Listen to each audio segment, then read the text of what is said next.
All right, my prepticians, here we go. We're talking about the CBDCs, right? The central bank digital currency, and and it's happening all over the world. You have multiple countries that are investing in the infrastructure to bring these things about. And basically, what a central bank digital currency is it's a currency, much like our credit cards or whatever we use. That's all digital, but it's controlled by the central bank, right? And this idea that there won't be no more cash, right? So no cash. You can't just go to an ATM machine and take money out and do this thing and do this, that, and the other. And some people might say, well, that's great because I don't use cash really anyway.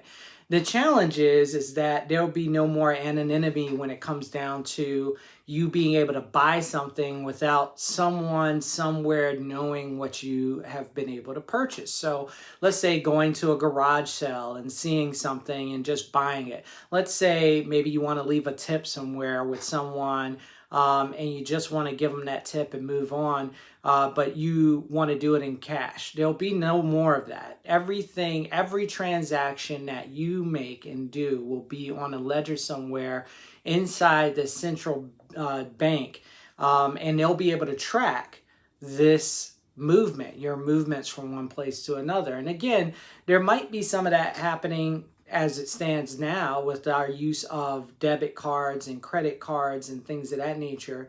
The only difference is that now you'd be looking at this happening on a consistent basis where everything you do, everywhere you go, and you spend money, it will be tracked.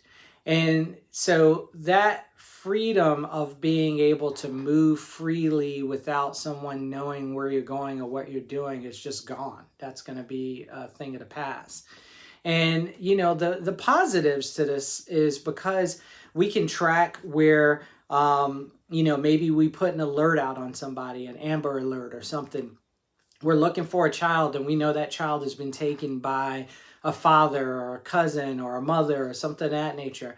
Well, I'm sure it'll be integrated with police forces and things of that nature. They can cut off that person's money and all access to money.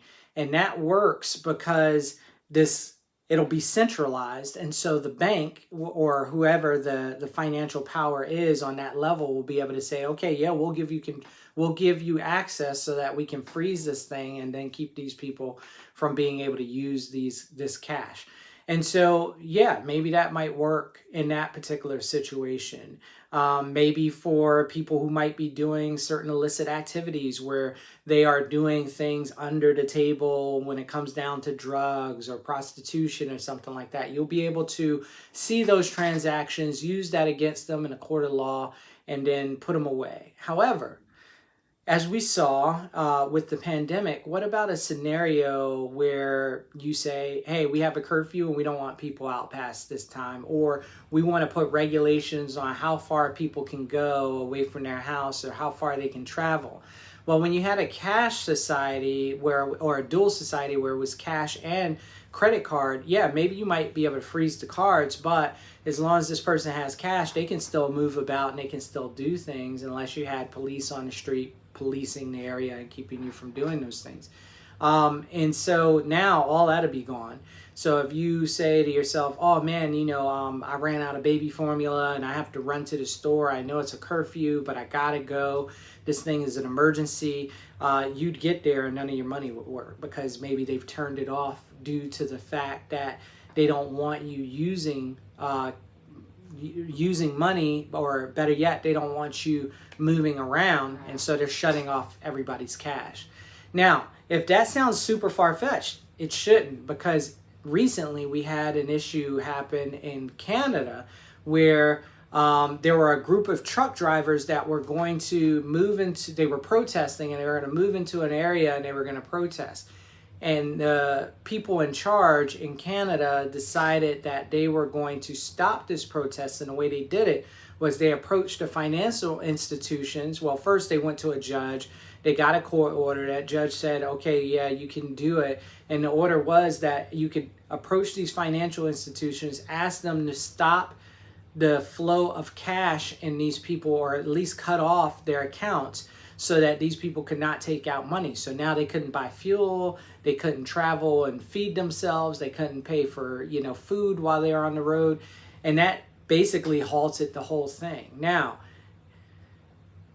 you could argue and say, well, these guys had nefarious ideas and they were going to do something bad, but what happens when you just don't agree with the government and you say, hey, I want to go and do a protest, and it's going to be a peaceful protest, but if the government doesn't want you to, and they don't have to go through a judge anymore if there's a CBDC to kind of get permission to be able to shut your money down.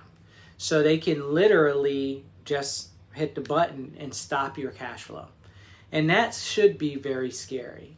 There's always got to be checks and balances. There could be, and that's what cash gave us, it gave us this checks and balances. Now that's also arguable, because once we got off, and it's a different topic, we've been making so much money that gold was meant to be the checks and balances of just having cash out there.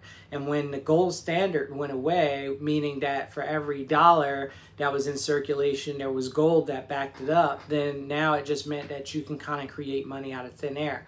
And ultimately, that's kind of where we're even headed to more in this digital age. Imagine where there doesn't even have to be any physical currency. So now I can literally say Hakeem Isler has $5 million today, boom, and then it's just that way. Or this person has only I'm going to take their bank account from 5 million to a million, boom, you just press that button. Whoever's in charge of that system, which is going to be the central bank, they can do that, and that's scary. Now, if you've also been following CBDCs, you will know that they also have a CBDC concept where the construct is going to be, you will have a wholesale and a retail. Now, digging into that is probably beyond the scope of what we want to go to. However, here's the idea is going to be. Just like you have wholesale and retail for stores when they buy merchandise, and the wholesale normally is for big companies that are buying and purchasing in bulk, that are then going to turn around and sell that retail to smaller individuals like you and I, who just come into the store, and we pay a different price than the wholesaler. So the idea behind this wholesale and retail, just on the surface, is that the wholesaler people will be wealthy people, will be people in governments and things of that nature. And so they would have a different type of central digital currency or digital currency than the average Joe, which should scare you, I think, because now you're talking about not only does someone have complete control over my money, but my money is different than a wealthy person's money, which we kind of already get that, right? So you have, if I walk in and to a certain restaurant or something in a very wealthy neighborhood, they're probably going to treat me a little bit different than they treat the guy who pulls up in the Lamborghini, so there's still some of that. But now this is even way different, because maybe there's certain currency, the wholesale currency can only be used, it can be used anywhere. It can be used in a lower class environment or an upper class environment, but the retail currency may not be able to be used in an upper class environment. So therefore I can't even try to go there and spend my money if I wanted to. And that might create more of a divide. Now that I'm playing that out, that's not something that is happening right now, but when you give up that type of control, it can go in any which direction and there's no way to know about it. And if you think that an area or a society where you only give power to one small group of people and then you take all power away from everyone else, that can't corrupt, and then you may not have been living in our normal society, because we do have this divide between the upper class and the lower class or the middle class, and how things are different, whether it be healthcare, whether it be access to knowledge and information or education, whether it be the access to better foods, right? You have food deserts and things of that nature out there, but there are no food deserts in wealthy areas, right? There are food deserts in poor areas. And so you see these divides happening. So that's just kind of the nature of it. So if you game out this idea of what could happen with this central digital currency, you see that it could take shape in ways that we can't even imagine once we give over complete control of the financial system to a digital version of that, a completely and fully digital version of that system that is controlled by one centralized entity. Now, on a side note, if you haven't been following, this is kind of the argument of why people say crypto is so important, right? Because if you have a truly decentralized currency, like let's say a Bitcoin or something of that nature, then there is no ultimate governance or anyone who can control your money. No one to say, hey, all your money that you had is gone, right? And there be nothing you can do about it. And that is something that people are really pushing towards because they feel comfortable with this idea that I am in control of my own cash and not the government, right? And if the government or these central banks were really great at using and controlling cash, then we would not have had to bail banks out with our tax dollars. We would not have had to keep raising the debt ceiling over and over and over again. We would not be indebted to other countries by trillions of dollars, right? So government doesn't really do a good job all the time of controlling how money, or controlling or being responsible, I should say, with money, right? So maybe you wouldn't want somebody like that to have access to all your cash and control of all your cash that you work very hard for. So think about this as you move on. Again, there are no real hard answers as to which side of the line you should fall on. Because again, I use my debit card all the time, but I also carry cash as well, and I use cash as well. But maybe you just use your debit card, and maybe the idea of having an outside force be in control of your money is not scary to you. And that's okay. That's okay. That's what we are founded on as America, is this idea of freedom and people having different opinions, and they can follow through with those different opinions. I will caution you to look up bail-ins by banks and think about that idea of what this idea of a bail-in is, where a bank actually needs money to rescue itself, so it confiscates the cash of the people who have money in that bank. And if that does not sound familiar, it should, because we had some banks doing that in Ukraine, right? And that was pretty scary, where they were putting limits on how much money you could take out of your account. In some places, they were just saying that there isn't any money here. And that's a pretty scary place to be. So there are all these different layers to this issue, and there are many possibilities that could be happening here. So I would invite you to go out there and really knowledge yourself on this idea of a CBDC, and make sure that you are taking steps to prepare for this thing going into play, because it's happening. And in our next podcast, on the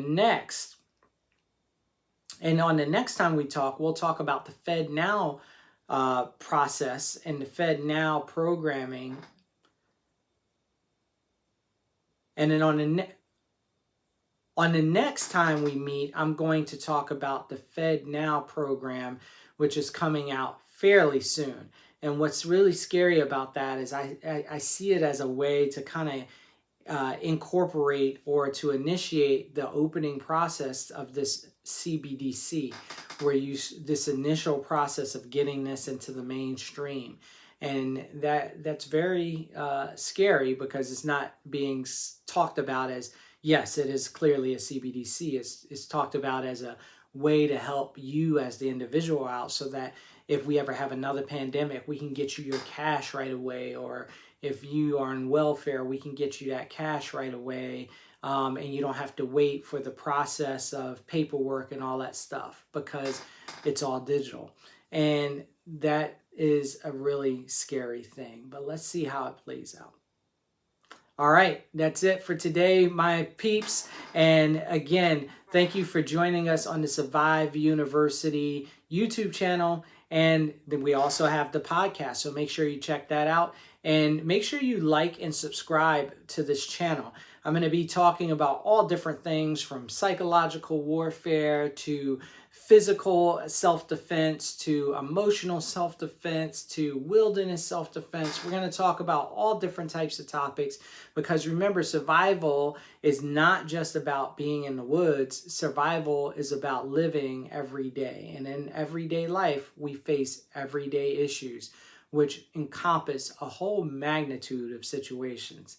Until next time, I'm Hakeem, your Survive You Dean. Be safe, my practitioners.